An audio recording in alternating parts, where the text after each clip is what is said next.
ഹരേ രാമ രാമ രാമ ഹരേ ഹരേ ഹരേ കൃഷ്ണ കൃഷ്ണ കൃഷ്ണ ഹരേ ഹരേ. കൽത്തുറങ്കിലകത്തമ്മ കണി കണ്ട ദിനം മുതൽ കാട്ടാളനെയ്ത കണയാൽ കാൽത്താർ വിണ്ട ദിനം വരെ കണ്ണൻ കപടഗോപാലൻ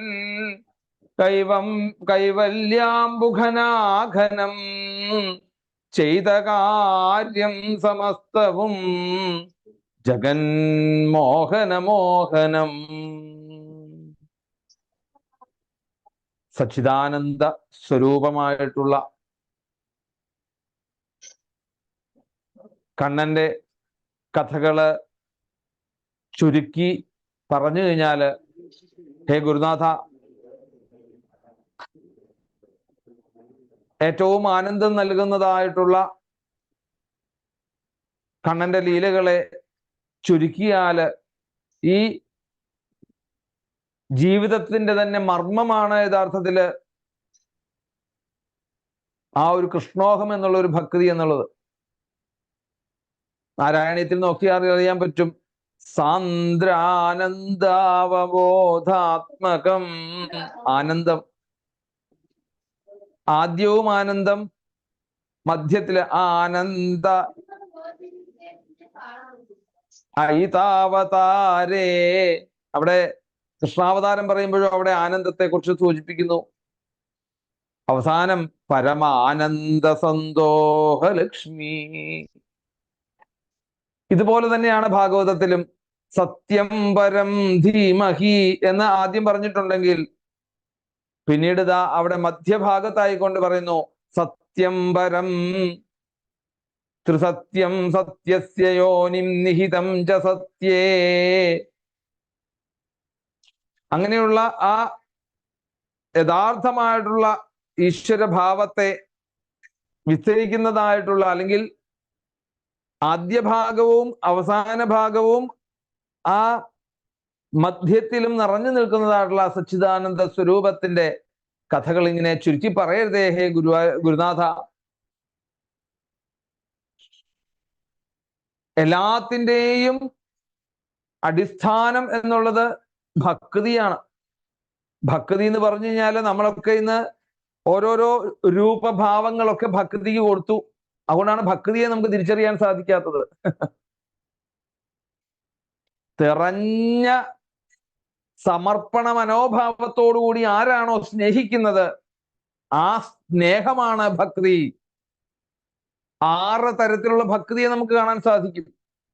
ശാന്തഭക്തി, ദാസഭക്തി, സഖ്യഭക്തി, വാത്സല്യഭക്തി, മാധുര്യഭക്തി, വിദ്വേഷഭക്തി. 6 തരത്തിലുള്ള ഭക്തികളെ നമുക്ക് കാണാൻ സാധിക്കും. ശാന്തഭക്തി എന്ന് പറഞ്ഞാൽ എന്താണ്? മൗനം, വ്യാഖ്യാനം. ഗുരുക്കന്മാര് ശിഷ്യന്മാർക്ക് കൊടുക്കുന്നതായിട്ടുള്ള സ്നിഗ്ധത, ആ ഒരു സ്നേഹം, ഈ സ്നേഹങ്ങൾ മുഴുവൻ എന്താണ്? സമർപ്പണമാണ്. ആത്മസമർപ്പണത്തോടു കൂടിയിട്ട് തന്നിലേക്ക് തന്നെ, തനിക്ക് വേണ്ടിയിട്ട് തന്നെ ജീവിക്കുന്ന ഒരു അവസ്ഥയിലേക്കാണ് അവരുടെ സ്നേഹം. പൂർണ്ണമായിട്ട് ശിഷ്യന്മാരെ സ്നേഹിക്കുന്ന ആ ഒരു സ്നേഹം പോലും യഥാർത്ഥത്തില് ഭക്തിയായിട്ട് മാറുകയാണ്. ശാന്തഭക്തിയാണ്. ശിഷ്യന്മാര് ഗുരുനാഥന്മാരെ ആരാധിക്കുന്നതായിട്ടുള്ള ഭക്തി ശാന്തഭക്തിയാണത്. അപ്പൊ ഈ ലൗകിക ബന്ധങ്ങളില് അതിന്റെ അടിസ്ഥാനത്തിലുള്ള ഭക്തികൾ നോക്കിക്കഴിഞ്ഞാല് യജമാനൻ ദാസൻ തമ്മിലുള്ളത്, ദാസൻ യജമാനന് കൊടുക്കുന്നതായിട്ടുള്ള ആ ഒരു സ്നേഹം, യജമാനൻ ദാസന് കൊടുക്കുന്നതായിട്ടുള്ള സ്നേഹം, ഇതാണ് ദാസഭക്തി എന്ന് പറയുന്നത്. ദാസൻ എങ്ങനെയാണോ ആ തന്റെ യജമാനെ കാണുന്നത്, ആ സ്നേഹത്തോടുകൂടി സമർപ്പണ മനോഭാവത്തോടുകൂടി കാണുന്നുണ്ട് എങ്കിൽ അതേ അവസ്ഥയിലൂടെ തന്നെ എങ്ങനെയാണോ ഒരു റബ്ബർ പന്ത് നമ്മൾ അടിച്ചു കഴിഞ്ഞാൽ തിരിച്ചും കൊണ്ടുവരുന്നത്, അതേ രീതിയിൽ യജമാനും ദാസനോടുണ്ടാകുന്ന ആ ഒരു പ്രേമം, ശുദ്ധമായിട്ടുള്ള ഒരു പ്രേമം, സഖ്യഭാവം നമുക്കറിയാൻ സാധിക്കും. സമാന ഖ്യായത്തെ ഇതി സഖ്യ. ഒരേ മനസ്സ്, ഒരേ പാത്രത്തിലൂടെ, ഒരേ കിടക്കയിൽ കിടന്നുറങ്ങി, ഒരേ പാത്രത്തിൽ ഉണ്ട് വളർന്നു എന്നൊക്കെ നമ്മൾ സ്വാഭാവികമായിട്ട് ഉപയോഗിക്കുന്ന പോലെ ഈ ഒരു സഖ്യഭക്തി അത് തന്നെയാണ്. മിത്രന്മാർ തമ്മിലുള്ള ഒരേ ചിന്താഗതിയിലൂടെ പരസ്പരം സ്നേഹിക്കുന്നതായിട്ടുള്ള, സമർപ്പണ മനോഭാവത്തോടു കൂടി സ്നേഹിക്കുന്നതായിട്ടുള്ള ഭക്തിയാണ് സഖ്യഭക്തി. വാത്സല്യ ഭക്തി നമുക്കറിയാം, അമ്മയിൽ നിന്ന് മക്കളിലേക്ക് കിട്ടുന്നത് വാത്സല്യ ഭക്തിയാണെങ്കിൽ അതേ മക്കളിൽ നിന്നും അമ്മയ്ക്ക് കൊടുക്കുന്നതും വാത്സല്യ ഭക്തി തന്നെയാണ്. എന്താണോ നമ്മൾ കൊടുക്കുന്നത് അതാണ് നമുക്ക് തിരിച്ചു കിട്ടുക എന്നൊരു ഭാഷ നമ്മൾ പറയാറില്ലേ. ഓരോ മകന് അമ്മയോട് തോന്നുന്നതും വാത്സല്യമാണ്, അമ്മയ്ക്ക് മകനോട് തോന്നുന്നതും വാത്സല്യമാണ്. അവിടെ വ്യത്യാസമില്ല. രണ്ടുപേരും പരസ്പരം സമർപ്പണ മനോഭാവത്തോടു കൂടി ചെയ്യുന്നതായിട്ടുള്ള ഒരു സ്നേഹം. മാധുര്യ ഭക്തി ഭാര്യ ഭർത്തൃ ബന്ധത്തിലൂടെ ഉണ്ടാകുന്ന, അല്ലെങ്കിൽ കാമുകൻ കാമുകിയോട് ഇഷ്ടപ്പെടുന്നതായിട്ടുള്ള ഒരു സ്നേഹം, അതാണ് മാധുര്യ ഭക്തിയാണത്. അവിടെയും ഈ സമർപ്പണ മനോഭാവമാണ് യഥാർത്ഥത്തിൽ. പൂർണ്ണമായിട്ട് മറ്റുള്ളവന് വേണ്ടിയിട്ട് സറണ്ടർ ആകുക, അടിയറവാകുക, അതിനനുസരിച്ചുള്ള ഭക്തിയാണ് മാധുര്യ ഭക്തി. ഭാര്യ ഭർത്താക്കന്മാർ തമ്മിൽ പരസ്പരം സ്നേഹിക്കുന്ന ആ ഒരു വാത്സല്യം, അതൊരു ഭക്തിയാണത്. തന്റെ ഭർത്താവ് എങ്ങനെയാണോ ഭാര്യ തന്നോട് സ്നേഹിക്കുന്നുണ്ടെങ്കിൽ അതേ രീതിയിൽ തന്നെ ഭർത്താവിനെയും സ്നേഹിക്കാൻ സാധിക്കുന്നു. പിന്നീടോ വിദ്വേഷ ഭക്തി, ശത്രുക്കളോട് തോന്നുന്നതായിട്ടുള്ള ഒരു ഭാവം വിദ്വേഷ ഭക്തി. എന്തിനെയാണോ ഒന്നിനെ തന്നെ നനച്ചുകൊണ്ട് നമ്മൾ ഇരിക്കുന്നത്, അങ്ങനെയാണെങ്കിൽ അത് തന്നെയായിട്ട് നമ്മൾ മാറും എന്ന് പറയാനേ. ഒന്നിനെ തന്നെ നനച്ചിരുന്നാൽ അല്ലെ, അത് തന്നെ ആയിട്ട് മാറും എന്ന് പറയുന്നത് പോലെ തന്നെ ആ നനച്ചിരിക്കുന്നത് വിദ്വേഷമായിട്ടുള്ള രീതിയിൽ നമുക്ക് ഭഗവാനെ കാണാൻ സാധിച്ചാല് അതും ഭഗവാൻ അവിടെ എന്താണ്, തന്നെ ആശ്രയിക്കുന്നത് എങ്ങനെയാണെന്ന് അവിടെ നോക്കുന്നില്ല. അപ്പൊ എന്തിനാണ് ഇത്രയും തരത്തിലുള്ള ഭക്തിയെ കുറിച്ച് ഇവിടെ പറഞ്ഞതെന്ന് ചോദിച്ചു കഴിഞ്ഞാല്, ഈ 6 ഭക്തികള് ആരൊക്കെയാണോ അനുഭവിക്കുന്നത് അവർക്കൊക്കെ ഈ കണ്ണന്റെ ലീലകളിൽ നിന്ന് ആനന്ദിക്കാൻ സാധിക്കും, കണ്ണനെ മാതൃകയാക്കാൻ സാധിക്കും. ഗുരുശിഷ്യ ബന്ധത്തിലൂടെ നമുക്ക് കണ്ണന്റെ ആ അറിയണമെങ്കിൽ ഉദ്ധവനും ഭഗവാനുമായിട്ടുള്ള ഒരു ബന്ധം, യജമാനൻ ദാസനുമായിട്ടുള്ള ഒരു ബന്ധം അറിയണമെങ്കിൽ,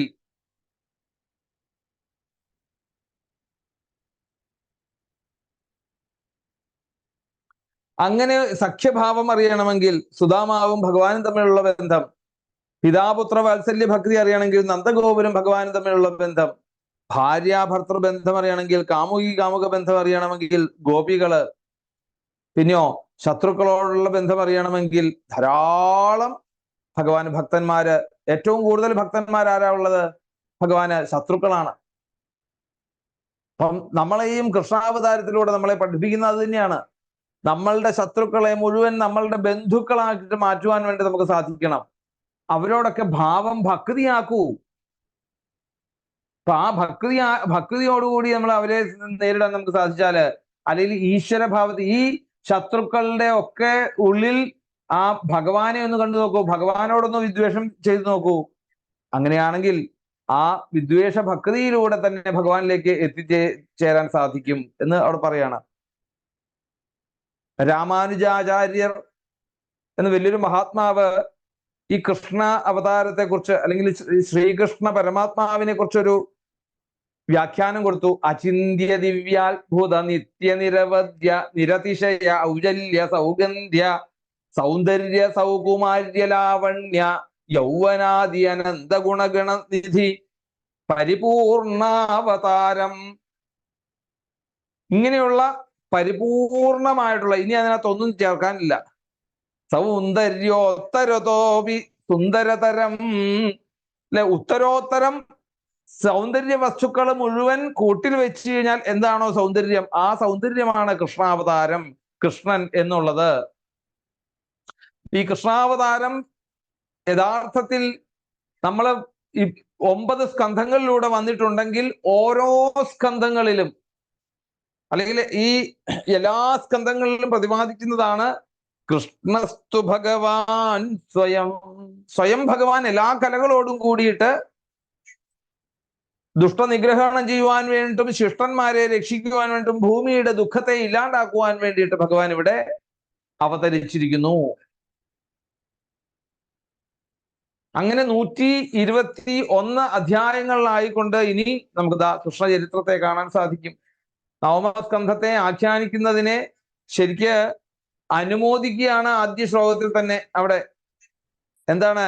കഥിതോ വംശവിസ്താരോ ഭവതാ സോമസൂര്യോ രാജ്ഞാം ജോഭയവംശ്യാനാം ചരിതം പരമാത്ഭുതം.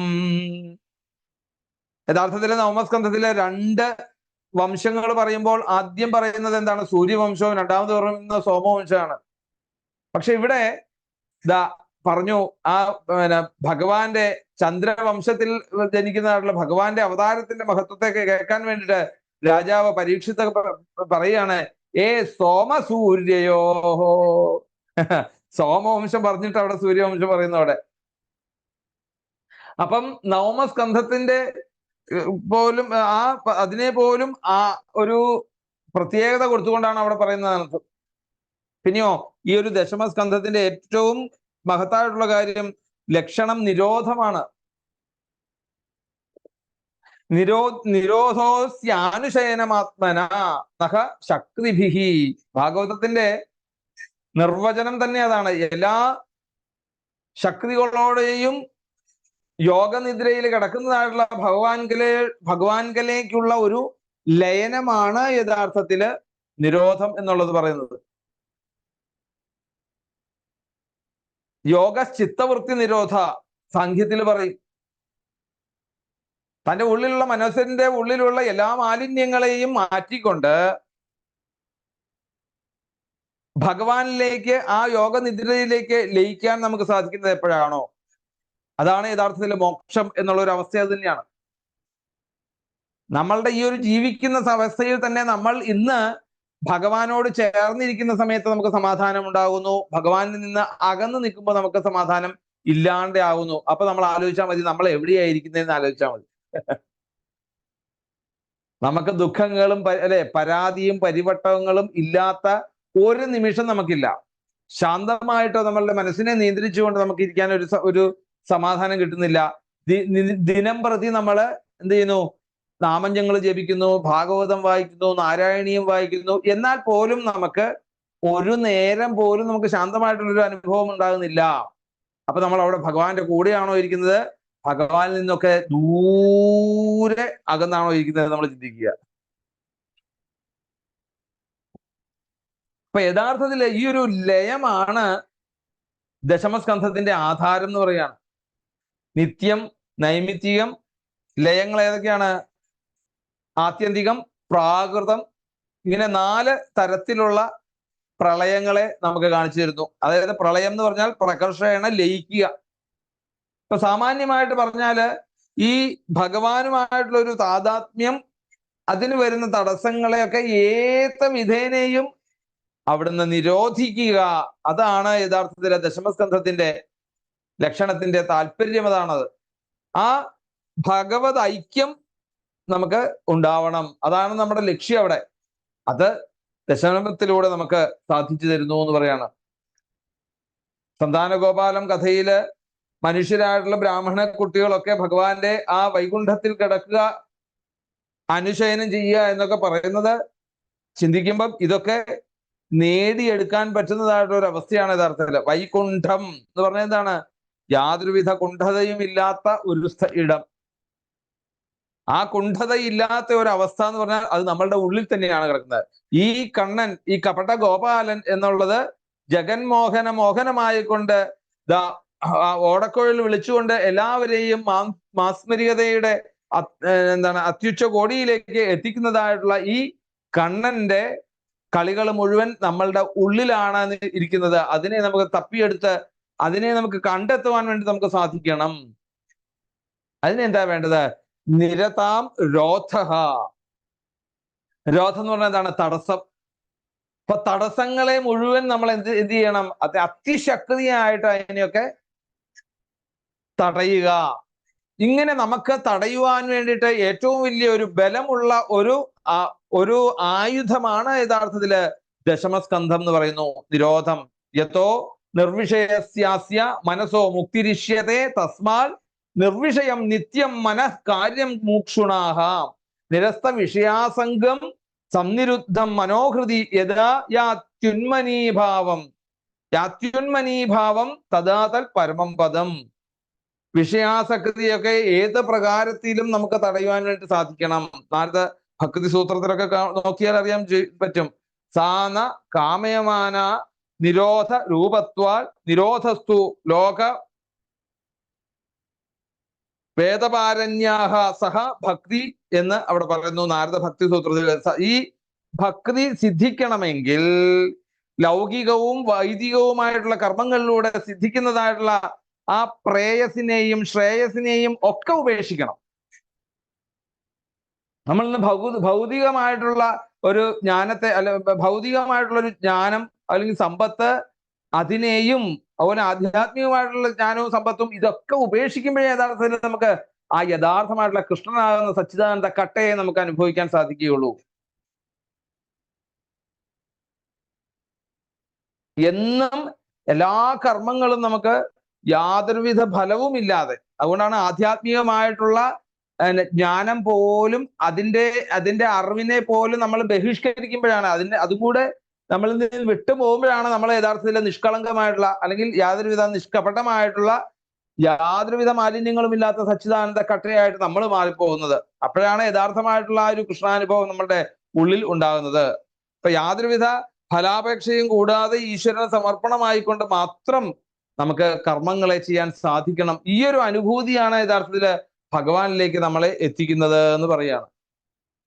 അതുകൊണ്ട് ഇവിടെ കൃഷ്ണാവതാരത്തിന്റെ ഒരു ആമുഖം പറഞ്ഞതിന് ശേഷം അവിടെ തുടങ്ങുകയാണ്. കഥിതോ വംശവിസ്താരോ, ഭഗവാന്റെ ആ ലീലകള് വ്യക്തമായിട്ടൊന്ന് പറഞ്ഞു തരൂ ഹേ ഗുരുനാഥ. അത് തന്നെയല്ല, അങ്ങ് ഈ നവമസ്കന്ധത്തിലൂടെ ധാരാളം അല്ലെ പൂർവികന്മാരായിട്ടുള്ള രാജാക്കന്മാരെയൊക്കെ വംശവർണ്ണനയില് അവിടെ ഏറ്റവും എടുത്തു പറഞ്ഞു ധർമ്മ തൽപരനായിട്ടുള്ള ആ യദുവിന്റെ വംശം, ആ യാദവന്മാരുടെ വംശത്തെ അങ്ങ് അവിടുന്ന് ഒന്ന് ചുരുക്കി പറയാതെ വിസ്തരിച്ച് അവിടുന്ന് ആഖ്യാനം ചെയ്തു തരൂ.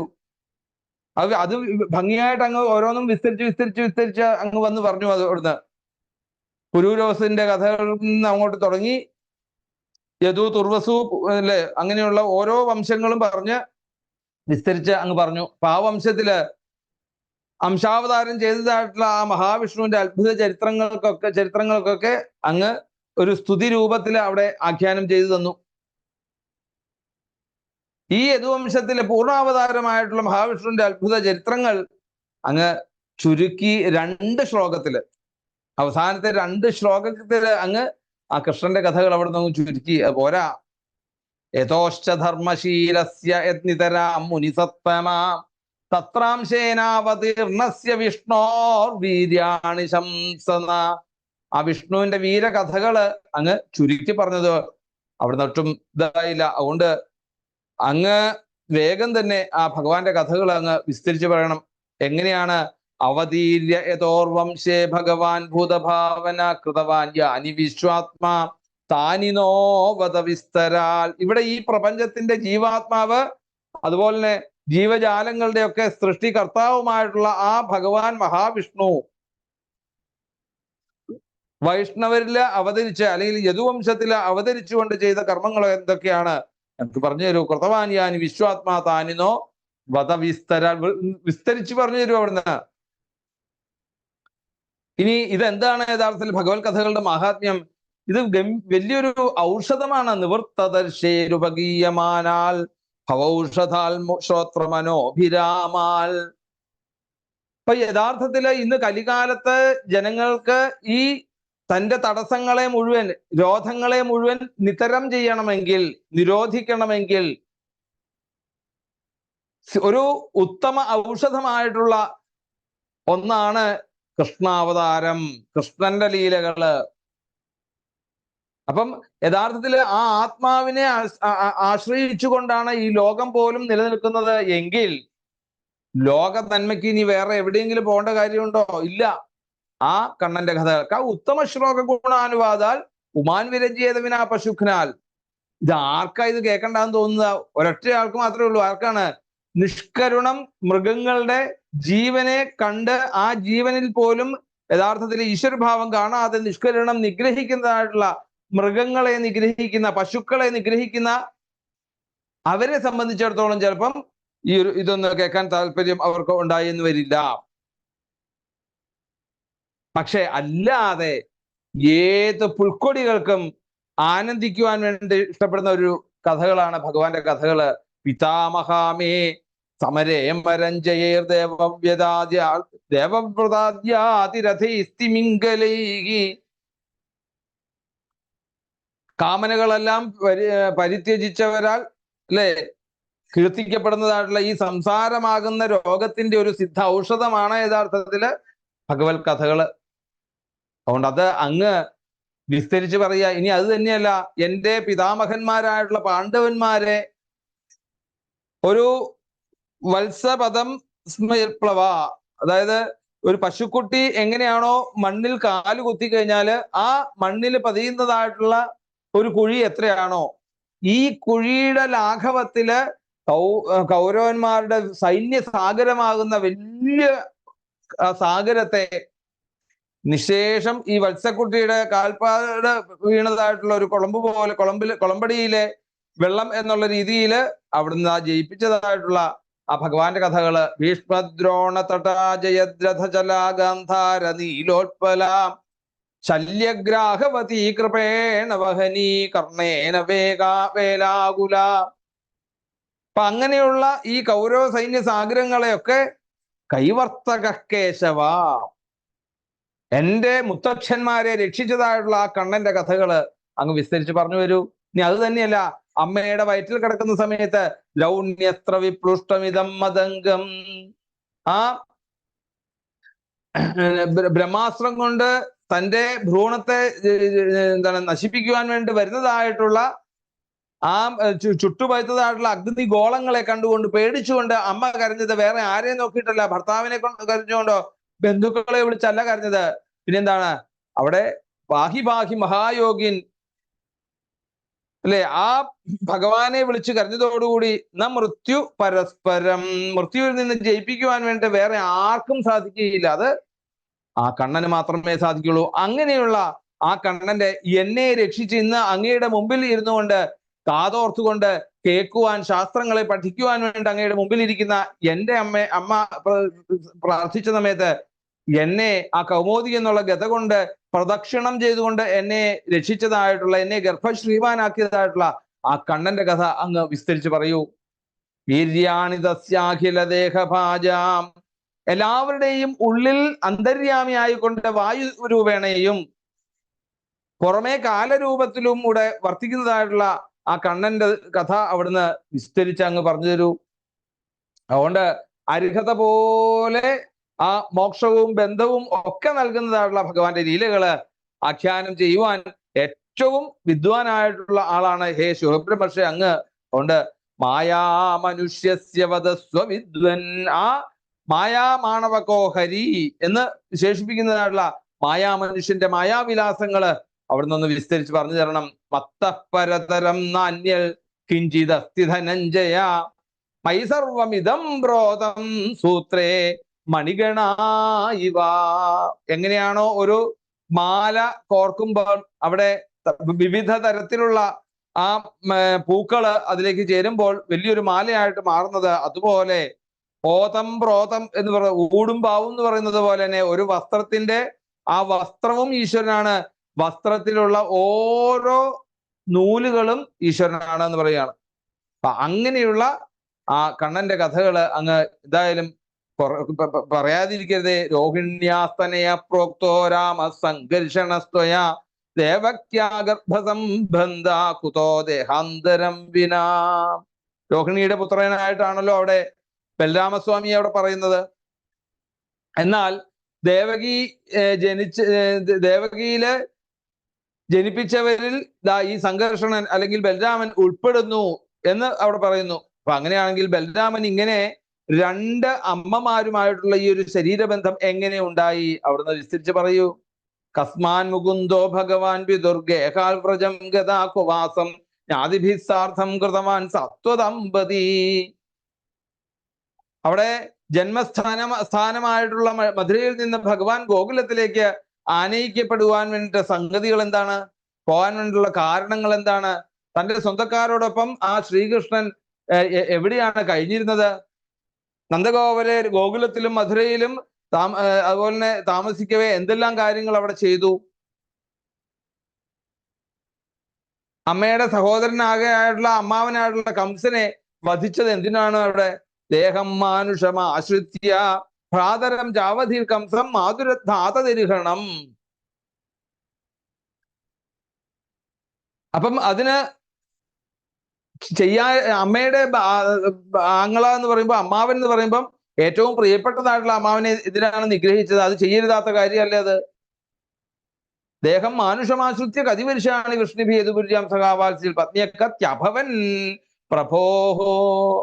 ഈ മനുഷ്യാവതാര കാലത്ത് യാദവന്മാരോടൊപ്പം വളരെ ശ്രദ്ധാലുവായിട്ടുള്ള എനിക്ക്, അല്ലെ, ആ യാദവന്മാരോടൊപ്പം ദ്വാരകയില് ഭഗവാൻ എത്ര കാലം അവിടെ കഴിഞ്ഞു?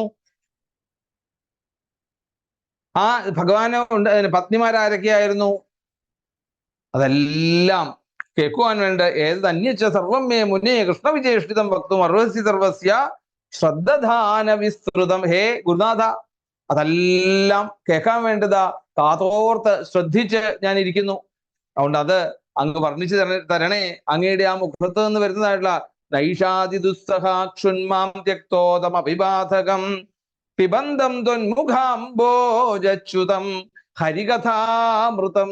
അങ്ങയുടെ ആ മുഖത്ത് നിന്ന് വരുന്നതായിട്ടുള്ള ആ ഭഗവത് കഥാശ്രവണത്തിൽ മഗ്നനായിട്ടുള്ള എന്നെ സംബന്ധിച്ചിടത്തോളം എനിക്ക് ഒരു ദാഹമോ വിശപ്പോ എനിക്ക് ഉണ്ടാവുന്നില്ല.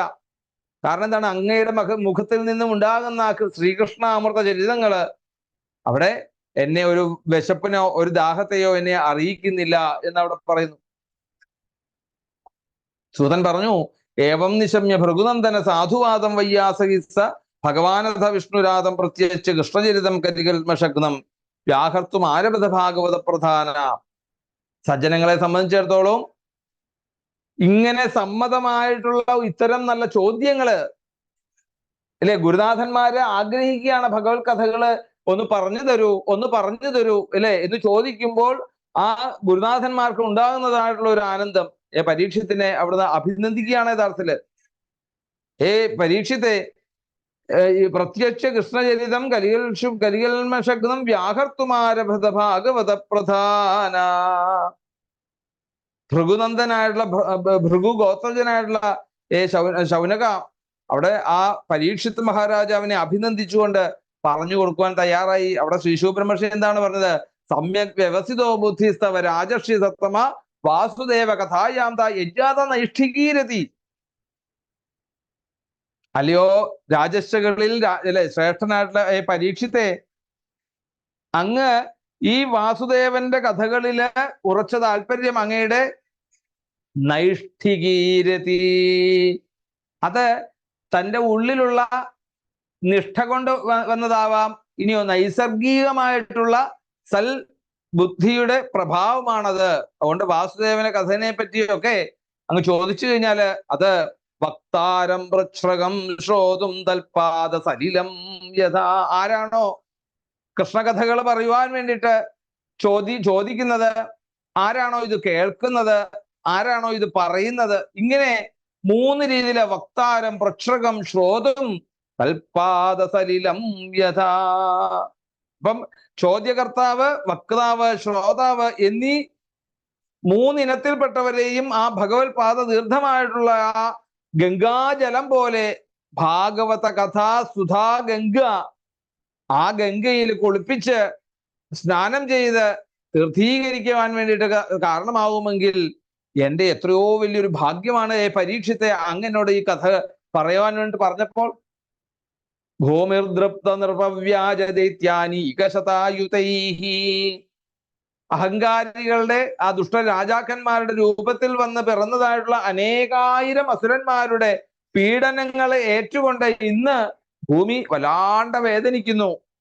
ജനങ്ങൾക്കുണ്ടാകുന്ന ദുഃഖങ്ങൾ, ജനങ്ങൾക്കുണ്ടാകുന്നതായിട്ടുള്ള ദോഷങ്ങൾ, ജനങ്ങൾക്കുണ്ടാകുന്നതായിട്ടുള്ള വൈരാഗ്യങ്ങൾ, ശത്രുഭാവങ്ങൾ, ഇതെല്ലാം കൂടി ചേർന്ന് വരുമ്പോഴേക്കും ആ അമ്മയ്ക്ക് താങ്ങാൻ പറ്റാതെ ഇരിക്കുന്ന അവസ്ഥ, അമ്മയ്ക്ക് മക്കളിൽ നിന്നും ഉണ്ടാകുന്നതായിട്ടുള്ള പീഡനങ്ങൾ സഹിക്കാൻ വയ്യാത്ത ഒരു അവസ്ഥ. നേരെ ഭൂമിദേവിത ബ്രഹ്മാവിന്റെ അടുത്ത് ചെന്ന് ശരണം പ്രാപിച്ചു. ബ്രഹ്മാതതുപധാര്യാഥ സഹദേവീസ്തയാ സഹ ജഗാമസത്രിനയന സ്ഥീരം ക്ഷീരപയോ നിധേഹേ. ആ പാൽക്കടലിന്റെ തീരത്തിലേക്ക് ബ്രഹ്മാദി ദേവന്മാരെല്ലാവരും കൂടി ഭൂമിയെയും കൂട്ടിക്കൊണ്ട് അവിടെ എത്തി. അവിടെ ചെന്ന് ശരണം പ്രാപിച്ചു. പാലായി ബ്രഹ്മാ തതുപധാര്യാഥ സഹ ദേവൈ സഹ സ്തയാ സഹ. അപ്പം പരമേശ്വരനോടും ദേവന്മാരോടും ഭൂമി ദേവിയോടും കൂടി നേരെ പാലായിയുടെ അടുത്ത് ചെന്ന് ഭഗവാനോടായിട്ട് അവിടുന്ന് ധ്യാനിച്ച്, എന്നിട്ടോ അവിടെ ചെന്നിട്ട് എന്തായി, ഈ വിരാട് സ്വരൂപം എന്നുള്ള രീതിയിൽ എങ്ങനെയാണോ ഭഗവാന്റെ ഈ നിലനിൽപ്പ്, ഈ പ്രപഞ്ചം മുഴുവൻ, ഈ സൃഷ്ടിക്ക് കാരണഭൂതനായിട്ടുള്ള ഓരോ ജീവശരീരങ്ങളിലും ഇന്ന് തുടിക്കുന്നതായിട്ടുള്ള ആ ഒരു ശ്വാസ നിമിഷങ്ങൾ മുഴുവൻ, അതൊക്കെ ഈ ഭഗവാന്റെ ഒരു കാരുണ്യം ഒന്നുകൊണ്ട് മാത്രമാണെങ്കിൽ ഓരോ ജീവജാലങ്ങളുടെയും, ഓരോ പുൽക്കൊടികൾ മുതൽ ബ്രഹ്മാവ് വരെയുള്ള ഓരോ ജീവജാലങ്ങളുടെ ഉള്ളിലും സ്ഫുരിച്ചുകൊണ്ടിരിക്കുന്ന, തുടിച്ചുകൊണ്ടിരിക്കുന്ന ആ ജീവൻ എന്നുള്ളത് ആ ഭഗവാനാണ് എന്നുള്ളത് മനസ്സിലാക്കിക്കൊണ്ട് പുരുഷം പുരുഷ സൂക്തേന ഉപതസ്ഥേ സമാഹിത. അവിടെ ആ ഭഗവാനെ പുരുഷ സൂക്തങ്ങളെ കൊണ്ടൊക്കെ അവിടുന്ന് സ്തുതിച്ചു. ഗിരം സമാധോ ഗഗനേ സമീരിതാം നിശമ്യ വേദാസ്വിദശാനുവാച. സമാധി എന്നുള്ള ഒരു അവസ്ഥയെ പ്രാപിച്ചതായിട്ടുള്ള ബ്രഹ്മാവ് ആകാശത്തിൽ മുഴങ്ങിക്കേട്ടതായിട്ടുള്ള ആ ഭഗവത് വാക്യം ദേവന്മാരെയൊക്കെ അവിടെ അറിയിച്ചു. അല്ലയോ ദേവന്മാരെ, ഭഗവാന്റെ അല്ലെങ്കിൽ ആ മഹാപുരുഷന്റെ ആജ്ഞ എന്താണെന്ന് നിങ്ങൾ കേട്ടാലും. നിശമ്യ വേദാസ്ത്രിദശാനുവാച ഗാം പൗരുഷീം മേ ശൃണുതാമരാ പുനർവിധീയതാമാശു തഥൈവമാചിരം. എല്ലാവരും കേട്ടോളുക. ഭൂഭാരം നശിപ്പിക്കുവാൻ വേണ്ടി അദ്ദേഹം തന്റെ ഈ കാലശക്തികളെ കൊണ്ട് ഓരോരോ കാലങ്ങൾ അടുപ്പിച്ചുകൊണ്ട് ആ കാലശക്തിക്ക് അനുസരിച്ചുകൊണ്ട് ഒരു കൊടുങ്കാറ്റായിക്കൊണ്ടതാ ഭഗവാൻ അവിടുന്ന് ഇനി അവിടെ അവതരിപ്പിക്കാൻ പോവുകയാണ്. ആ അവതാര കാലത്ത് സ യാവദൂർവ്യാഭരമീശ്വരേശ്വര സ്വകാല ശക്തിയാക്ഷപയം ഭുവി പുരൈവ പുംസാം അവധൃതോ ധരാജ്വരോ ഭവദ്ഭിരംശിർയദുഷൂപജന്യതാം. അവിടെ പറയുന്നു, ദേവന്മാര് യാദവന്മാരായിക്കൊണ്ടും പിന്നെയോ ദേവസ്ത്രീകളൊക്കെ യാദവ സ്ത്രീകളായിക്കൊണ്ടും ഒക്കെ അംശാവതാരം ചെയ്ത് ഭഗവാൻ ആജ്ഞാപിക്കുന്നതനുസരിച്ചുകൊണ്ട് അവിടെ ഇനി ഭഗവാൻ അവിടെ അവതരിക്കുന്നു. മഹാവിഷ്ണു ആ വസുദേവരുടെ ഗൃഹത്തില് ദേവകിയുടെ പുത്രനായിക്കൊണ്ട് ഇനി അവതരിക്കുകയാണ്. 1000 ശിരസുള്ളവനും അതുപോലെ തന്നെ സ്വയം പ്രകാശം ഭഗവത് അംശവും തന്നെയായിട്ടുള്ള ആദിശേഷൻ സംഘർഷനായിക്കൊണ്ട് അവിടെ രോഹിണി പുത്രനായിക്കൊണ്ട് ദേവകിയുടെ ഗർഭത്തിൽ നിന്നും രോഹിണിയുടെ പുത്രനായിക്കൊണ്ട് അവിടെ ജനിക്കുന്നു. ഈ ലോകത്തെ ആകമാനം മോഹിപ്പിക്കുന്നവളും അതുപോലെ തന്നെ ഭഗവതിയുടെ വിഷ്ണുമായ എന്നുള്ള ആ ഒരു ഭഗവത് നിയോഗത്തോടുകൂടി ആ ഒരു മായാ ഭഗവതിയായിക്കൊണ്ട് ഇനി ഭഗവതിയും ഇവിടെ ഭഗവാനെ കൃഷ്ണാവതാരത്തിന് സഹായിക്കുവാൻ വേണ്ടി വിഷ്ണോർമായ ഭഗവതി യഥാ സമ്മോഹിതം ജഗൽ, എല്ലാ ജഗത്തിനെ മുഴുവൻ മോഹിപ്പിക്കുവാൻ വേണ്ടിയിട്ട് മായാഭഗവതിയായിട്ട് ഭഗവതി അവിടെ അവതരിക്കുന്നതായിരിക്കും. ഇതൊക്കെ പറഞ്ഞു കഴിഞ്ഞതിന് ശേഷം പറഞ്ഞു ശ്രീ ശുകബ്രഹ്മർഷി, ഇത്യാദി ശ്യാമരഗണാൻ പ്രജാപതി പതിർവിഭു ആശ്വാസിച്ച മഹിം കീർത്തി സ്വധാമ പരമം യയോ. ആ ദേവന്മാരെല്ലാവരും ബ്രഹ്മാവിന്റെ വാക്കുകൾ കേട്ടതുകൊണ്ട് എല്ലാവരും അവരവരുടേതായിട്ടുള്ള സ്ഥാനത്തേക്ക് തിരിച്ച് പോയി. അങ്ങനെ ഇരിക്കുന്ന സമയത്ത് അവിടെ ശൂരസേനൻ എന്ന യാദവ ശ്രേഷ്ഠനാണെന്ന് മധുരാപട്ടണം തലസ്ഥാനമാക്കിക്കൊണ്ട് മഥുര, ശൂരസേനം തുടങ്ങിയതായിട്ടുള്ള ഭാഗങ്ങളൊക്കെ അടക്കി ഭരിച്ചിരുന്നത്. എന്തായാലും ഭഗവാന്റെ ആ നിത്യ സാന്നിധ്യമുള്ള മഥുരയിലെ രാജധാനി എല്ലാ യാദവ രാജാക്കന്മാർക്കും ഒരു ആസ്ഥാനമായി തീർന്നു. അവിടെ അങ്ങനെ ഇരിക്കെ വസുദേവര് ദേവകിയെ അവിടുന്ന് പരിണയിച്ച് ആ അവളെ എന്താണ് ദേവകിയെയും കൂട്ടിക്കൊണ്ട് നേരെ സ്വഗൃഹത്തിലേക്ക് രഥത്തിലേക്ക് പുറപ്പെടുന്ന രംഗം. ഏട്ടൻ ഉഗ്രസേനന്റെ അനിയനാണ് ദേവകൻ. ആ ദേവകന്റെ പുത്രിയാണ് ദേവകി. അപ്പൊ തന്റെ അനിയത്തിയോടുള്ള ഏറ്റവും ഒരു കാരുണ്യങ്ങളെ കൊണ്ട്, സ്നേഹത്തെ കൊണ്ട് കംസൻ തന്നെ രഥം ഓടിച്ചുകൊണ്ട് ഗൃഹത്തിലേക്കൊക്കെ പോകുന്ന രംഗം. അങ്ങനെ ദേവകിയുടെ ഭ്രാതാവായിട്ടുള്ള ആ കംസൻ അവളോടുള്ള വാത്സല്യത്തോടു കൂടി പോകുന്ന വഴിയാണ് അവിടുന്ന് ഒരു ചതുശതം പാരിബർഹം ഗജാനാം ഹേമമാലിനം അശ്വാനാം അയുധം സാർത്ഥം രഥാനാം ച തൃശതം. അപ്പൊ ദേവകി ദേവി തന്റെ ഭർത്താവിന്റെ ഗൃഹത്തിലേക്ക് പുറപ്പെട്ടുകൊണ്ട് പോകുന്ന സമയത്ത് പുത്രിയോടുള്ള വാത്സല്യാദി രേഖത്താൽ ദേവകൻ ധാരാളം പാരിതോഷികങ്ങൾ അവിടെ നൽകി എന്ന് പറയുന്നു. എങ്ങനെ? ചതുശതം പാരിബർഹം, 400 ആനകളെ. എങ്ങനെ? ഗജാനാം ഹേമമാലിനാം, ഗജാനാം ഹേമമാലിനം, സ്വർണ്ണ ചങ്ങലയിട്ടതായിട്ടുള്ള 400 ആനകള്. അശ്വാനാം അയുധം സാർത്ഥം, 15,000 കുതിരകള്. പിന്നെ രഥാനാം ത്രിഷഡ്ശതം. ത്രിഷഡ്ശതം എന്ന് പറഞ്ഞു കഴിഞ്ഞാല്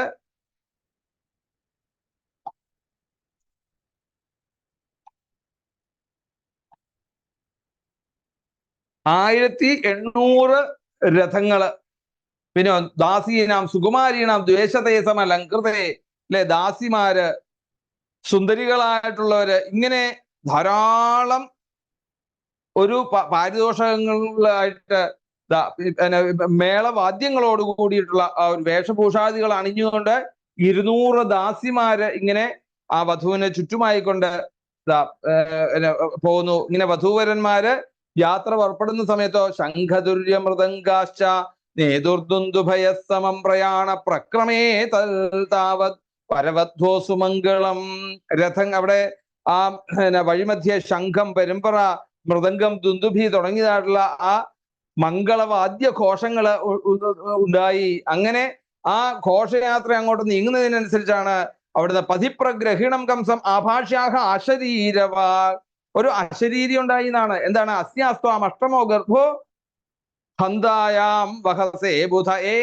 ബുദ്ധിയില്ലാത്തവനെ, നീ ഇപ്പോ എഴുന്നള്ളിച്ചു കൊണ്ടുപോകുന്നതായിട്ടുള്ള ആ നിന്റെ സഹോദരിയായിട്ടുള്ള ദേവകിക്ക് ഉണ്ടാകുന്നതായിട്ടുള്ള 8ാമത്തെ ഗർഭത്തിൽ ജനിക്കുന്നതായിട്ടുള്ള സന്താനം നിന്റെ ഹന്താവായിട്ട് മാറും, നിന്റെ അന്തകനായിട്ട് മാറും. ഇതങ്ങ് പറയുന്നത് അങ്ങോട്ട് കേട്ടപ്പോഴത്തേക്കും ആ ഭോജവംശ രാജാവായിട്ടുള്ള, ഭോജവംശത്തിന് കളങ്കവുമായിട്ടുള്ള ആ ഒരു കംസൻ സഹോദരിയെ അങ്ങോട്ട് വെട്ടുവാൻ വേണ്ടിയിട്ട് ആ വാളേന്തിക്കൊണ്ട് തന്റെ മുടി പിടിച്ചുകൊണ്ട് നേരെ ആ രഥത്തിൽ നിന്നും താഴേക്ക് അങ്ങോട്ട് ഇറക്കി. ഇതങ്ങ് കണ്ടു കഴിഞ്ഞപ്പോഴത്തേക്കും നിന്ദ്യമായ കർമ്മത്തിന് ഒരുങ്ങിയപ്പോഴേക്കും ആ ദുഷ്ടനും ലജ്ജാഹീനനുമായിട്ടുള്ള ആ ഒരു കംസനെ സാന്ത്വനപ്പെടുത്തുവാൻ വേണ്ടിയിട്ട് മഹായോഗ്യനായിട്ടുള്ള വസുദേവര് അവിടുന്ന് തയ്യാറായി. ശ്ലാഘനീയ ഗുണശൂരേർ ഭഗവാൻ ഭോജയശസ്കര സകതം ഭഗിനീം ഹന്തും ഹന്യ ശ്രീയമുദ്വാഹ പർവണി. അങ്ങ് യഥാർത്ഥത്തിൽ ഭോജരാജാവാണ്. അങ്ങിങ്ങനെ ഒരു സഹോദരിയെ വെട്ടി കൊന്നു എന്നുള്ളൊരു ദോഷം കേൾക്കാന്ന് പറഞ്ഞാൽ എത്ര കണ്ട് കളങ്കമാണെന്ന് ആലോചിച്ച് നോക്കൂ. ശൂരന്മാരാൽ വാഴ്ത്തപ്പെടേണ്ടതായിട്ടുള്ള ഗുണഗണങ്ങൾ ഉള്ള ആളാണ് അങ്ങ്. ഭോജവംശത്തിന് സൽകീർത്തി ഉണ്ടാക്കിയെടുക്കേണ്ട ആളാണ് അങ്ങ്. അങ്ങൊരു സ്ത്രീയെ വധിക്കുക എന്ന് പറയുന്നത് ഉചിതമാണോ എന്ന് ആലോചിക്കൂ. ഇനി അത് തന്നെയാ മൃത്യുർ ജന്മവതാം വീര ദേഹേന സഹ ജായത്തെ അദ്യവാബ്ദ ശതാന്തേവ മൃത്യുർവൈ പ്രാണിനാം ധ്രുവ. ഇവിടെ ഏത് ജീവൻ ജനിച്ചാലും അതിന്റെ കൂടെ തന്നെ ജനിക്കുന്നതാണ് മരണം എന്നുള്ളത്. ജനനത്തിന്റെ കൂടെ തന്നെ കൂട്ടുകാരനായിക്കൊണ്ട് ജനിക്കുന്നതാണ് മരണം. അങ്ങനെയാണ് എങ്കിൽ ആ മരണത്തെ നമ്മൾ എന്തിനു പേടിക്കുന്നോടെ? ഒരു പുൽച്ചാടി ഒരു പുല്ലിൽ നിന്നും ആ കാലം കൊണ്ട് എടുത്ത് അടുത്ത കാലം വെച്ചിരിക്കുമ്പോൾ ഈ കാലം വിടുന്നത് പോലെ തന്നെയുള്ളൂ ഈ ശരീരം ഇല്ലാണ്ടാകുക. വസ്ത്രം അഴിച്ചു മാറ്റുന്നത് പോലെയുള്ളൂ എന്നർത്ഥം. ദേഹേ പഞ്ചത്വം അവനെ ദേഹി കർമാനുഗോവശ.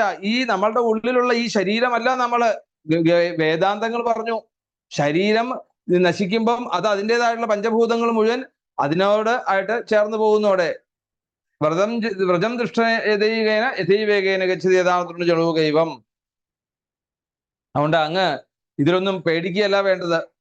ഇനി അത് തന്നെയല്ല, ഈ ദേവകിയെ നിഗ്രഹിച്ചതുകൊണ്ട് തനിക്ക് ഈ ഒരു ചിരഞ്ജീവി ആയിക്കൊണ്ട് വിലസാം എന്നുള്ള ഒരു വിചാരത്തെ അങ്ങ് വിചാരിക്കുന്നുണ്ട് എങ്കിൽ അത് മിഥ്യാസങ്കല്പമാണെന്ന് മനസ്സിലാക്കണം. അങ്ങ്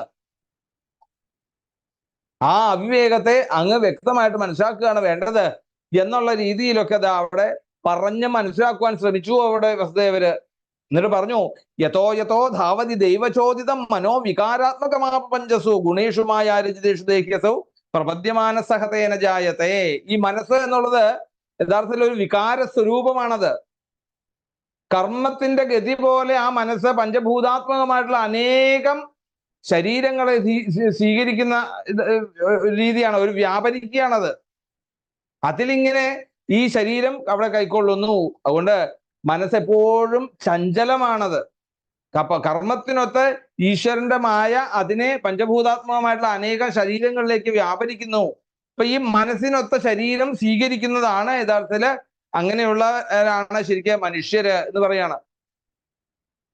പശു, പക്ഷി, മൃഗാദികളെ ഒക്കെ എല്ലാം അതിന്റെ കർമ്മഗതിക്കനുസരിച്ച് ആ മായയോട് ചേർന്ന് നിൽക്കുന്നു ജീവൻ. അത്രേ ഉള്ളൂ. അവിടെ ജീവനെ സംബന്ധിച്ചിടത്തോളം അത് ബാധിക്കുന്നില്ല. ഞാൻ എന്നുള്ള ഒരു അവസ്ഥയെ അവിടെ ബാധിക്കുന്നില്ല. അത് ശരീരത്തിനോട് ചേർന്ന് നിൽക്കുന്നു എന്ന് മാത്രമേ ഉള്ളൂ. പക്ഷെ യാതൊരുവിധ ബന്ധവുമില്ല. തനിക്ക് തന്റെ ആത്മാവിന് യാതൊരുവിധ ബന്ധവുമില്ല എന്നുള്ളത് അങ്ങ് മനസ്സിലാക്കണം. ജ്യോതിർയഥിബോധക പാർത്ഥിവേശ്വത. ഇവിടെ സൂര്യൻ, ചന്ദ്രൻ തുടങ്ങിയതായിട്ടുള്ള ജ്യോതിർഗണങ്ങൾ എങ്ങനെയാണോ ഈ ആകാശത്തിൽ ഉദിക്കുന്ന സൂര്യചന്ദ്രന്മാരെ നമ്മള് താഴെ ഒരു പാത്രത്തിൽ, വലിയൊരു പാത്രത്തിൽ വെള്ളം ഒഴിച്ചു വെക്കുമ്പോൾ അതിലൂടെ നമ്മൾ കാണുമ്പോൾ ആ വെള്ളം നമ്മൾ ആ പാത്രത്തിൽ നിന്നും നമ്മൾ പുറത്തേക്ക് കളയുമ്പോൾ ഈ സൂര്യചന്ദ്രന്മാരൊക്കെ നഷ്ടപ്പെട്ടിരിക്കുന്നു എന്ന് വിചാരിക്കുന്ന പോലെയാണ് അങ്ങ് ഇപ്പൊ വിചാരിക്കുന്ന ഈ ശരീരത്തെ കുറിച്ചുള്ള പേടി. കാറ്റടിക്കുമ്പോൾ പ്രതിബിംബം ചലിക്കുന്നുണ്ട് എങ്കിൽ സൂര്യനോ ചന്ദ്രനോ കാറ്റനുസരിച്ച് കൊണ്ട് ചലിക്കുന്നില്ല. അവിടെ സമീരവേഗ അനുഗതം വിഭാവ്യതേവം സ്വമായാൻ ഗുണേഷു രാഗാനുഗതോ വിമുഖ്യതി. അപ്പം അപ്രകാരം ആ മായയ്ക്ക് അധീനമായിക്കൊണ്ട് തന്റെ ഉള്ളിലുള്ള ജീവാത്മാവ്, ആ ജീവാത്മാവ് അജ്ഞാനത്തിന് നിർമ്മിക്കപ്പെട്ടതായിട്ടുള്ള ഈ ശരീരങ്ങളിൽ ആടി ഉലയുന്നു. യഥാർത്ഥത്തിൽ കണ്ടതിലും കേട്ടതിലും ഒക്കെ നമ്മൾ മോഹിച്ച് ഇതൊന്നും യഥാർത്ഥത്തില് ശുദ്ധ ചൈതന്യ സ്വരൂപിയായിട്ടുള്ള ആ പരമാത്മ ചൈതന്യമായിട്ടുള്ള സച്ചിദാനന്ദ കർത്തയായിട്ടുള്ള പരമാത്മാവിനെ ഇതൊന്നും ബാധിക്കുന്നില്ല. ഹേ കംസ, ഈ ഉള്ളിൽ തന്നെ ഇന്ന് ആക്രോശിക്കുന്നതായിട്ടുള്ള ഒരു ബലം, സ്നേഹിക്കുന്നതായിട്ടുള്ള ഒരു ശാന്ത മനസ്സ്, ഇതിന്റെ ഒക്കെ ആധാരം എന്ന് പറയുന്നത് തന്റെ ഉള്ളിൽ ശോഭിക്കുന്നതായിട്ടുള്ള ശുദ്ധ ചൈതന്യമായിട്ടുള്ള ആ ഒരു, അതിന് ജന്മാദികളില്ല. ശരീരാദികള് ആത്മാവിന്റെ തന്നെ വിചാരം അധ്യാസം ഹേതുവായിട്ടാണ്, അതിന് കാരണമായിക്കൊണ്ടാണ്. അപ്പം രാജാവിന് ആ ശരീരം എപ്രകാരം പ്രിയങ്കരമാണോ ഗർദ്ധഭത്തിന് അതുപോലെ, അല്ലെ, ഗർദ്ധഭം എന്ന് പറഞ്ഞാൽ കഴുതകൾക്കും അപ്രകാരം തന്നെയാണ്. അതുകൊണ്ട് ഈ ഒരു ശരീരഭ്രമം അജ്ഞാനത്തിന് അധിഷ്ഠാനമാണ്. തന്റേത് രക്ഷിക്കാൻ വേറൊന്ന് നശിപ്പിക്കുന്നത് ഒരിക്കലും വിവേകമല്ല എന്നുള്ളത് അങ്ങ് മനസ്സിലാക്കുക വേണ്ടത്. തസ്മാന്നകസ്യ ജീവദ്രോഹമാചരേസ തഥാവിധാത്മന ക്ഷേമമന്വിച്ഛൻ ദുർവൈ പരതോ ഭയം. ഇപ്പൊ കംസന് തന്റെ ശരീരം എത്രത്തോളം പ്രിയങ്കരമാണോ ദേവകിക്ക് അതുപോലെ തന്നെയാണെന്ന് മനസ്സിലാക്കണം എന്നുള്ളതാണ് അവിടെ ചിന്തിക്കുന്നത്. എന്തായാലും ഈ മനുഷ്യാവസ്ഥ ഒക്കെ ഇപ്രകാരമായിരിക്കുന്ന സമയത്ത് തന്റെ സ്വന്തം ഈ കീർത്തിയെ കാക്ഷിക്കുന്നതായിട്ടുള്ള ആർക്കും ദ്രോഹം ചെയ്യരുത്. അല്ലെ, ബൈബിളിലെ ഒരു വാക്ക് നമുക്ക് എപ്പോഴും ഓർമ്മിക്കാം. തന്നോട് അല്ലെ മറ്റുള്ളവർ എങ്ങനെ പെരുമാറണമെന്ന് താൻ ആഗ്രഹിക്കുന്നോ താൻ അതുപോലെ അവരോട് പെരുമാറൂ. പരലോകത്ത് വെച്ചുകൊണ്ട് അവിടെ ദോഹിക്കപ്പെട്ടതായിട്ടുള്ള ആ കംസനെ സംബന്ധിച്ചിടത്തോളം തഞ്ചം കിട്ടിക്കഴിഞ്ഞാൽ അവിടെ പകരം വീട്ടാൻ തയ്യാറാകും. അതുകൊണ്ട് പരലോകത്ത് വെച്ചുമാകാം. ഇപ്പോൾ ഇവിടെ അങ്ങയുടെ അനുജത്തി കേവലം ചെറുപ്രായക്കാരിയായിട്ടുള്ള ആ ദേവകീ ദേവി ഒരു മരപ്പാവ കണക്കെ അല്ലെ കളിപ്പിക്കുന്നതിനൊത്ത് ആടുന്ന ആള്, അങ്ങനെയുള്ള ആ ദേവകീ ദേവിയെ നിഗ്രഹിക്കുന്നത് കൊണ്ട് അങ്ങക്ക് എത്ര പുത്രികോപമാ അല്ലെ, ഏഷ തവാനുജാബാല കൃപണാ പുത്രികോപമാഹ. സ്വന്തം മകളായി തന്നെ പരിഗണിക്കേണ്ടതായിട്ടുള്ള ആ ദേവകീ ദേവിയെ ഒരിക്കലും ഹന്തും നാർഹസി കല്യാണി മിമാംത്വം ദീനവത്സര, ലേശമെങ്കിലും അങ്ങയുടെ ഉള്ളിൽ ഒരു കരുണയുടെ അംശമുണ്ട് എങ്കിൽ അങ്ങക്ക് ചെയ്യാൻ സാധിക്കുകയില്ല. ഇപ്രകാരം പറഞ്ഞു. ഇങ്ങനെ സാമം ദാനം ഭേദം ദണ്ഡം എന്നുള്ള രീതിയിൽ ആ വസുദേവരുടെ ഉപായങ്ങളെയൊക്കെ കേട്ടതായിട്ടുള്ള നരഭോജികളായിട്ടുള്ള രാക്ഷസന്മാരെ അനുസ്മരിപ്പിക്കുന്നതായിട്ടുള്ള ക്രൂരനായിട്ടുള്ള കംസനെ ദേവകിയെ കൊല്ലുവാൻ വേണ്ടിയുള്ള ഉദ്യമത്തിൽ നിന്നൊക്കെ പിന്തിരിപ്പിക്കുവാൻ അവിടുത്തെ സാധിച്ചില്ല. കംസന്റെ ആ ഒരു പിടിവാശി അങ്ങോട്ട് നിരീക്ഷിച്ചതായിട്ടുള്ള വസുദേവരപ്പോൾ അപ്പൊ തനിക്ക് മുമ്പിൽ ഉണ്ടായതായിട്ടുള്ള താൻ ഇപ്പോൾ എന്താണ് ദേവകി ദേവിയുടെ ഭർത്താവാണെന്നുള്ളൊരു അവകാശമുണ്ട്.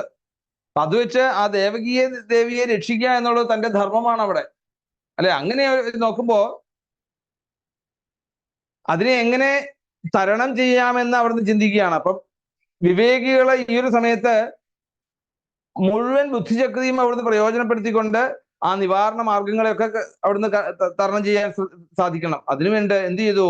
അവിടുന്ന് പറഞ്ഞു മനസ്സിലാക്കി കൊടുത്തു. ഏവം വിമർശ്യ തമ്പാപം യാവത് ആത്മദർശനം പൂജയാമാസ വൈ ശൗര്യർ ബഹുമാന പുരസ്സരം. തന്റെ ഈ ബുദ്ധി വൈഭവം അങ്ങേയറ്റം പ്രയോജനപ്പെടുത്തിക്കൊണ്ട് ചിന്തിച്ച് ഉറപ്പിച്ചതായിട്ടുള്ള ആ ശൂരസേനന്റെ പുത്രനായിട്ടുള്ള വസുദേവര് കംസനെ ബഹുമാനത്തോടുകൂടി അവിടുന്ന് ആരാധിച്ചു, തൊഴുതു, കൈകളെ കൊണ്ട് തൊഴുത് പറഞ്ഞു. മനസ്സിൽ ആ തളകെട്ടി നിൽക്കുന്നതായിട്ടുള്ള ദുഃഖം പുറത്തു കാണിക്കാതെ ആ വിടർന്നതായിട്ടുള്ള മുഖപങ്കജം പ്രസന്നമാക്കിക്കൊണ്ട് ചിരിച്ചുകൊണ്ട് ലജ്ജാഹീനും മഹാക്രൂരശാലിയുമായിട്ടുള്ള കംസനോട് പറഞ്ഞു, ഏ കംസ, നഹ്യസ്യാസ്തേ ഭയം സൗമ്യ യദ്വാഗാഹ ശരീരിണി പുത്രാൻ സമർപ്പിഷ്യസ്യ യതസ്തേ ഭയമുദ്ധിതം. അങ്ങേക്ക് 8ാമത്തെ ഗർഭത്തിൽ ഉണ്ടാകുന്ന പുത്രനാണല്ലോ യഥാർത്ഥത്തിൽ ശത്രുവായിട്ടുള്ളത്. അതുകൊണ്ട് ഒരു കാര്യം ചെയ്യാം, തന്റെ സഹോദരിയായിട്ടുള്ള ദേവകീ ദേവി പ്രസവിക്കുമെന്ന് തന്നെ അറിയില്ല. ഇനി പ്രസവിക്കുകയാണെങ്കിൽ തന്നെ ഉണ്ടാകുന്ന പുത്രന്മാരെ മുഴുവൻ അവിടുത്തെ പാദങ്ങളിൽ കൊണ്ടുപോയി ഞാൻ സമർപ്പിച്ചോളാം. അവരാണല്ലോ യഥാർത്ഥത്തിൽ ഭയത്തിന് നിദാനമെങ്കിൽ അങ്ങയുടെ ഈ ഭയത്തെങ്കിലും ഇനിയെങ്കിലും അങ്ങയുടെ ആ ഭയം അവിടുന്ന് ഒഴിവാക്കൂ. അതുകൊണ്ട് തൽക്കാലം എന്ത് വില കൊടുത്തും ദേവകിയെ രക്ഷപ്പെടുത്താതിരുന്നാൽ ഉണ്ടാകാവുന്നതായിട്ടുള്ള പരിണിത ഫലങ്ങൾ ചിന്തിച്ചുകൊണ്ട് ആ വസുദേവര് ഈ ഒരു പോംവഴിയിലേക്ക് എത്തിച്ചേർന്നു. വിദൂരത്തിലുള്ള ഒരു കാര്യമാണല്ലോ യഥാർത്ഥത്തില് പുത്രസമർപ്പണം. അവിടെയും വല്ല രക്ഷാമാർഗവും അവിടുന്ന് വന്നണഞ്ഞുകൂടായികയില്ലല്ലോ എന്നുള്ള ഒരു സത്യവും കൂടി വസുദേവരൊന്ന് ചിന്തിച്ചു. സാമവും ഭേദവും ഫലിക്കാത്ത ഇടത്ത് പിന്നെ എന്താണ് ആ ദാനം തന്നെയുള്ള അവസ്ഥ. സാമം ദാനം ഭേദം ദാനം ഭേദം ദണ്ഡം, അല്ലെ? അങ്ങനെ ആ വസുദേവരുടെ വാക്കുകള് സ്വസുർവദാനിവ്രതേകം സസ്തദ് വാക്യസാരവിൽ വസുദേവോപിതം പ്രീത പ്രശസ്യ പ്രാവിശൽ ഗൃഹം. എന്തായാലും ആ വസുദേവരുടെ വാക്കുകളെയൊക്കെ അവിടുന്ന് കംസൻ കേട്ടതോടുകൂടി വസുദേവരെ കുറിച്ചൊരു സത്യപാലൻ എന്നുള്ളൊരു മുദ്ര എല്ലായിടത്തും ഉണ്ട്, സത്യമേ പറയുള്ളൂ എന്നുള്ളൊരു അവസ്ഥ ഉണ്ട്. കംസൻ അതിനെ സ്വീകരിച്ചു. വാക്ക് മാറില്ല എന്നുള്ള കംസൻ ദേവകീ വധത്തിൽ നിന്നൊക്കെ പിന്മാറി. ആ വസുദേവർക്ക് അത് സന്തോഷമായി. കംസനെ പ്രശംസിച്ചുകൊണ്ട് നേരെ തന്റെ ഗൃഹത്തിലേക്ക് യാത്രയായി. അങ്ങനെ ഇരിക്കെ ദേവകി ഓരോ സംവത്സരവും ഓരോ പുത്രൻ എന്നുള്ള രീതിയിലെ ക്രമത്തില് അവിടുന്ന് ആദ്യമായിട്ട് ദേവകി ഗർഭിണിയായി പ്രസവിച്ചു. ഉണ്ണി ഉണ്ടായ ഉടനെ തന്നെ ജാതകർമ്മങ്ങൾ ചെയ്യേണ്ടത് ഒരു അച്ഛന്റെ കടമയാണെന്നത് മനസ്സിലാക്കിക്കൊണ്ട് അവിടുന്ന് ആ ജാതകർമ്മങ്ങളൊക്കെ ചെയ്ത നാമകരണവും ചെയ്തു. കീർത്തിമന്തം പ്രഥമജം കംസായ അനകദുന്ദുഭി അർപ്പയാമാസ കൃഷ്ണേണ സ്വനൃതാത് അതിവിഹ്വല. ആ ആദ്യം പ്രസവിച്ചതായിട്ടുള്ള കീർത്തിമാൻ എന്നുള്ള പുത്രനെ വസുദേവര് ആ മനപ്രയാസത്തോടുകൂടി ദേവകീ ദേവിക്ക് ഒന്ന് ചുംബിക്കുവാനോ ഒന്ന് വാത്സല്യത്തോടുകൂടി തന്നോട് മാറോടൊന്ന് ചേർത്ത് പിടിക്കുവാനോ പോലും അനുവദിക്കാതെ തന്റെ വാക്കിനെ സത്യമാക്കുവാൻ വേണ്ടിയിട്ട് ആ ദേവകിയിൽ നിന്നും ആ കുട്ടിയെ എടുത്തുകൊണ്ട് നേരെ അവിടെ കംസന്റെ അടുത്തേക്ക് അങ്ങോട്ട് കൊണ്ടു കൊടുത്തു കഴിയുമ്പോഴത്തേക്ക് കംസന് പോലും തന്റെ ഉള്ളിൽ ശോഭിക്കുന്നതായിട്ടുള്ള ആ ഒരു ജീവചൈതന്യം തന്റെ ഉള്ളിലും വസിക്കുന്നതായിട്ടുള്ള പരമാത്മ ചൈതന്യം ആ ഒരു നിമിഷ നേരത്തിലേക്ക് ആ നിഷ്കളങ്കമായിട്ടുള്ള പുത്രന്റെ മുഖത്തേക്ക് നോക്കിയിട്ട് ചോദിച്ചു, വസുദേവരോട് ചോദിച്ചു, കിം ദുസ്സഹം തു സാധൂനാം വിദുഷാം കിം അപേക്ഷിതം കിമകാര്യം കദര്യാണം ദുസ്ത്യജം കിം ധൃതാത്മനാം. ദുഷ്ടന്മാർക്ക് ചെയ്യുവാൻ അരുതാത്തതായിട്ടുള്ള നീചകർമ്മമാണത്. നീചകർമ്മം എന്താണ്? ധീരന്മാർക്ക് ത്യജിപ്പിക്കുവാൻ അരുതാത്തത് എന്ത്? വസുദേവരുടെ ഈ ഒരു സമഭാവനയും സത്യനിഷ്ഠയും കണ്ട് തൃപ്തനായിട്ടുള്ള കംസൻ ചിരിച്ചുകൊണ്ട് ചോദിച്ചു, തനിക്ക് ഈ ശിശുദ്രോഹമാണെന്നാണോ വസുദേവരെ പറയുന്നത്? ഇത്ര നിഷ്കളങ്കമായിട്ട് പുഞ്ചിരിച്ചുകൊണ്ട് ഇരിക്കുന്നതായിട്ടുള്ള എൻ്റെ ഈ സഹോദരിയുടെ പുത്രൻ, ആദ്യമുണ്ടായതായിട്ടുള്ള പുത്രൻ, എന്നെ ആദ്യം അമ്മാവാന്ന് വിളിക്കേണ്ട ഈ ഉണ്ണി എനിക്ക് ദ്രോഹിയായിട്ട് മാറുമെന്നാണോ വിചാരിക്കുന്നത്?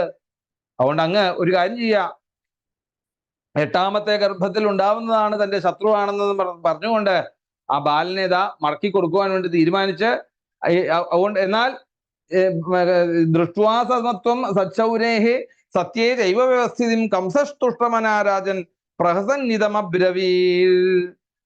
ഇത്രയൊക്കെ പറഞ്ഞെങ്കിലും ആ വസുദേവർ പറഞ്ഞു, പ്രതിയാതു കുമാരോയം നഹ്യസ്യാദസ്തിമേ ഭയം. അവിടുന്ന് യാതൊരുവിധ സന്തോഷവും ഇല്ലാതെ വസുദേവരിത ആ കുട്ടിയെ തിരിച്ചു മേടിച്ചു. കാരണം എന്താണ്? ആസുരിക ബുദ്ധിയുള്ളവർക്ക് എപ്പോഴാണ് ഈ ബുദ്ധി തിരിയെന്ന് പറയാൻ സാധിക്കുകയില്ല. അത്രയും നേരം തന്റെ സഹോദരി ഇപ്പൊ തന്നെ നേരിട്ട് കണ്ടതാണ് അല്ലെ, അതുവരെ സഹോദരിയോടുള്ള സ്നേഹത്തെ പ്രകടിപ്പിച്ചുകൊണ്ട് സ്വന്തം രഥത്തിൽ താൻ തന്നെ ആ രഥം ഓടിച്ചുകൊണ്ട് സന്തോഷത്തോടു കൂടി കൊണ്ടുവരുന്ന സമയത്താണ് ഒരു നിമിഷ നേരം കൊണ്ട് ഭാവമാറ്റം കൊണ്ട് വെട്ടാൻ ഒരുങ്ങിയ ആളാണ് കംസൻ. അതുകൊണ്ട് താൻ ഇപ്പൊ തിരിഞ്ഞങ്ങോട്ട് പോകാൻ തുടങ്ങുമ്പോൾ തന്നെയും ഡോ എന്ന് വിളിക്കാൻ മടിയില്ലാത്ത ആളാണ് ആ കംസൻ എന്നുള്ളത് മനസ്സിലാക്കിക്കൊണ്ട് യാതൊരുവിധ സന്തോഷവും പ്രകടിപ്പിക്കാത്ത കുട്ടിയെ തിരിച്ചു അവിടുന്ന് സ്വീകരിച്ചുകൊണ്ട് നേരെ ആ ദേവകീ ദേവിയുടെ അടുത്തേക്ക് അങ്ങ് കൊണ്ടുപോയി. തഥേതിസുതമാതായ യാ വാനകന്ദുഭിനാഭ്യനന്ദ തദ്വാക്യം അസതോ വിജിതാത്മന. കൊണ്ട് അതൊന്നും ആ ദുഷ്ടനായിട്ടുള്ള കംസന്റെ വാക്കുകളെയൊന്നും ഒരിക്കലും അഭിനന്ദിച്ചില്ല എന്നവിടെ പറയാണ്. എന്തായാലും അമ്പാടിയിലെ ആ നന്ദഗോപര് മുതലായിട്ടുള്ള ഗോപന്മാരും അവിടെ സ്ത്രീകളും അതുപോലെ വാസുദേവാദികളായിട്ടുള്ള വൃഷ്ണികള് ദേവകി മുതലായ ആ യാദവ സ്ത്രീകളും ഒക്കെ അവരുടെ ബന്ധുക്കളും സുഹൃത്തുക്കളും ഒക്കെ കംസന്റെ അനുചരന്മാരും എല്ലാ സാമാന്യേന അവർ ദേവന്മാരുടെ ഒക്കെ അംശം തന്നെയാണെന്നുള്ള ഒരു കാര്യം ഭഗവാനായിട്ടുള്ള നാരദ മഹർഷി ആ കംസനെ അവിടെ വന്ന് സമീപിച്ച് അവിടെ ധരിപ്പിച്ചു. കംസ, അങ്ങിപ്പോ ചെയ്തതായിട്ടുള്ള കൃത്യത്തില് ഈ ആദ്യമായിട്ടുണ്ടാകുന്ന കുട്ടികൾ എന്നൊക്കെ പറയുമ്പോൾ അത് ഇനി തന്റെ അന്തകന് കൂട്ടുനിൽക്കുന്നതായിട്ടുള്ള ആ ഒരു ബലം അവിടുത്തെ കൂടും. അതുകൊണ്ട് അങ്ങ് ചെയ്തത് ഏറ്റവും തെറ്റായ ഭൂമിയുടെ ഭാരം വരുത്തുന്നതായിട്ടുള്ള ഈ അസുരന്മാരെയൊക്കെ നിഗ്രഹിക്കാനുള്ള ഒരു ഔത്സുക്യത്തോടു കൂടിയാണ് നാരദ മഹർഷി കംസന്റെ അടുത്തേക്ക് വരുന്നത്. അതുകൊണ്ട് കംസനെ വേഗം ആ കംസവധത്തിനുള്ള ഒരു തയ്യാറെടുപ്പ്, അതിനു വേണ്ടിയിട്ട് ഭഗവാന്റെ അവതാരം വേഗം വരണം, അതിനു വേണ്ടിയിട്ട് ആ ഭൂമിയെ രക്ഷിക്കണം എന്നുള്ള ഒരു ധാരണയ്ക്ക് വേണ്ടി കംസനെ പറഞ്ഞ് അവിടുന്ന് മാറ്റിയെടുത്തു എന്ന് പറയാണ്. നാരദ മഹർഷി മടങ്ങി പോയി കഴിഞ്ഞപ്പോഴേക്കും കംസൻ എന്ത് ചെയ്തു? യാദവന്മാരെല്ലാം ആ ദേവന്മാർ തന്നെയാണെന്നുള്ളത് വിശ്വസിപ്പിച്ചു. പിന്നെ ആ മഹാവിഷ്ണു ദേവകീ ഗർഭത്തില് തന്നെ വധിക്കുവാൻ ജനിക്കുമെന്നും അതിനുള്ളില് ഈ ദേവന്മാരെല്ലാം സഹായികളായിട്ട് വരാൻ പോവുകയാണ് എന്നുള്ളത് മനസ്സിലാക്കിക്കൊണ്ട് നേരെ കംസൻ ഈ ഒരു വിവരം വസുദേവരെ അറിയിച്ച് ആ വസുദേവരെയും ദേവകിയെയും തന്റെ ഗൃഹത്തിനുള്ളിൽ ചങ്ങല കൊണ്ട് ബന്ധിച്ച് ദേവകീം വസുദേവം നിഗൃഹ്യ നികടൈർ ഗൃഹേ ജാതം ജാതമഹൻ പുത്രം തയോരജന ശങ്കയാ. അപ്പം അവരിലുണ്ടാകുന്ന ഓരോ സന്താനവും മഹാവിഷ്ണു തന്നെ എന്നുള്ള ഒരു സംശയത്തിൽ അവരെ രണ്ടുപേരെയും ചങ്ങലക്കിട്ട് പൂട്ടി അവിടെ ഇട്ടു. മാതരം പിതരം ഭ്രാതൃൻ സർവാംശ സുഹൃതസ്തത ഖന്ദിഹ്യസുതൃപോലുബ്ധ രാജാന പ്രായശോധി ഭുവി. അവിടെ സ്വന്തം ജീവൻ നിലനിൽക്കുവാൻ വേണ്ടിയിട്ട് വെമ്പൽ കൊള്ളുന്നതായിട്ടുള്ള രാജാക്കന്മാര് അതിലേക്ക് അവിടെ അച്ഛനെയോ അമ്മയെയോ സഹോദരനെയോ സുഹൃത്തുക്കളെയോ ഒന്നും തന്നെ പ്രായേണ അവിടുന്ന് നിഗ്രഹിക്കാൻ അവിടുന്ന് മടിക്കില്ല അല്ലെ. തന്റെ ജീവനാണ് എല്ലാവർക്കും വലുത്. അവിടെ അച്ഛനായാലും അമ്മയായാലും ആരായാലും ഗ്രഹിക്കാൻ അവിടെ തയ്യാറാവും അവിടെ. അതുകൊണ്ട് ദേവാസുര യുദ്ധത്തില് ആ വിഷ്ണുവിനിൽ നിന്നും നിഗ്രഹിക്കപ്പെട്ടതായിട്ടുള്ള കാലനേമിയാണ് യഥാർത്ഥത്തില് ഈ കംസൻ എന്നുള്ള ആള്. ആത്മാനമിഹ സംജാതം ജാനൻ പ്രാഗ് വിഷ്ണുനാഹതം മഹാസുരം കാലനേമിം യദുഭിസ്സവരുധ്യത. ഉഗ്രസേനം ജപിതരം യദുഭോജാന്ധകാധിപം സ്വയം നിഗൃഹ്യ ബുഭുജേ ശൂരസേനാൻ മഹാബല. അപ്പൊ അതോടെ യാദവന്മാരുമായിട്ടുള്ള ഒരു ബദ്ധ ശത്രുത്വവുമായിക്കൊണ്ട് യാദവന്മാര്, ഭോജന്മാര്, അതുപോലെ അന്ധകര് തുടങ്ങിയതായിട്ടുള്ള വർഗക്കാരുടെ എല്ലാം അധിപനും അതുപോലെ സ്വപിതാവുമായിട്ടുള്ള ഉഗ്രസേനെ ജയിലിലേക്ക് അടച്ചു. മഹാബലവാനായിട്ടുള്ള ആ ഒരു കംസൻ യാദവരുടെ രാജ്യങ്ങളുടെ എല്ലാം ആ രാജ്യഭാരം മുഴുവൻ ഏറ്റെടുത്തുകൊണ്ട് ആ ദുഷ്ടമായിട്ടുള്ള ഒരു ഭരണം അവിടെ ആരംഭിച്ചു എന്ന് പറയുകയാണ്. അപ്പൊ കംസൻ കാൽനേമി എന്ന അസുരനാണെന്ന് സാർവത്രികമായിട്ട് ഇതിലൂടെ നമുക്ക് കാണിച്ചു തരുന്നു. അങ്ങനെയുള്ള ആ